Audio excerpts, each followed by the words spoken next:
YS వివేక హత్య కేసులో A2 నిందితుడు సునీల్ యాదవ్ పోలీసులను ఆశ్రయించారు. కడప ఎంపీ వైఎస్ అవినాష్ రెడ్డి అతని అనుచరులతో ప్రాణహాని ఉందని పులివెందుల పోలీసులకు ఫిర్యాదు చేశారు. కుటుంబ సభ్యులతో కలిసి గుడికి వెళ్లి వస్తున్న తనను అవినాష్ రెడ్డి అనుచరులు వాహనంలో వెంబడించారని సునీల్ యాదవ్ ఫిర్యాదు చేశారు.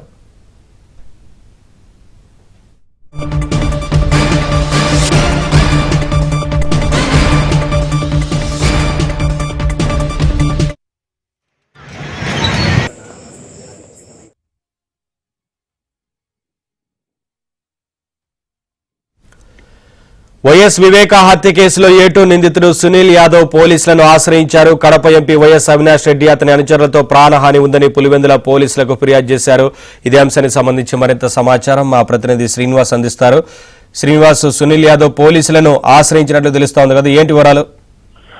నవీన్, వైఎస్ వివేకానంద రెడ్డి హత్య కేసులో A2 నిందితుడిగా ఉన్న సునీల్ కుమార్ యాదవ్ హైదరాబాద్ ఇప్పుడు జైల్లో వచ్చి ఇప్పుడు బెయిల్ పై పులివెందులో ఉన్నాడు. ప్రస్తుతం పులివెందులో తిరుగుతున్నాడు. అయితే ఇతనికి మొదట్లోనే ఇప్పుడు జైలు నుంచి హైదరాబాద్ నుంచి వచ్చిన తర్వాత ఎస్పీని 2 సార్లు కూడా కలవడం జరిగింది. కడప ఎస్పీని తమకు ప్రాణహాని ఉంది, ప్రత్యర్థులు ఉంది అంటే ఎంపీ అవినాష్ రెడ్డి వర్గీయుల నుంచి నాకు ప్రాణహాని ఉంటుంది, గతంలోనే పోలీసులు కలిశాడు. అయితే అతను పులివెందులో ప్రస్తుతం సొంత ఊర్లోనే ఉండడంతో పులివెందులో రాత్రి తన పెళ్లి రోజు సందర్భంగా నగర శివార్లో ఉన్న రింగ్ రోడ్ లో ఉన్న గుడికి, కృష్ణుడి గుడికి వెళ్లి కుటుంబ సభ్యులతో కృష్ణుడికి వెళ్లి కారులో వస్తుండగా తన కారులో కొందరు వెంబడించినట్లు తెలిపారు. వాళ్ళు నేను పక్కాగా చూశాను, వైఎస్ అవినాష్ రెడ్డి వాళ్ళ వర్గీయులే, వాళ్ళ అనుచరులే అని చెప్పి పేర్లు కూడా చెప్పడం జరిగింది. వాళ్ళు పక్కా వాళ్ళే చూశాను. సో వాళ్ళ మీద ఆల్రెడీ నేను ప్రాణహాని నాకు ఉందని ముందే మీకు ఆల్రెడీ ఫిర్యాదు చేశాను, ఎస్పీ గారికి చేశాను. సో ఇప్పుడు మళ్ళీ నాకు అటాక్ జరిగింది కాబట్టి వాస్తవంగా ఇప్పుడు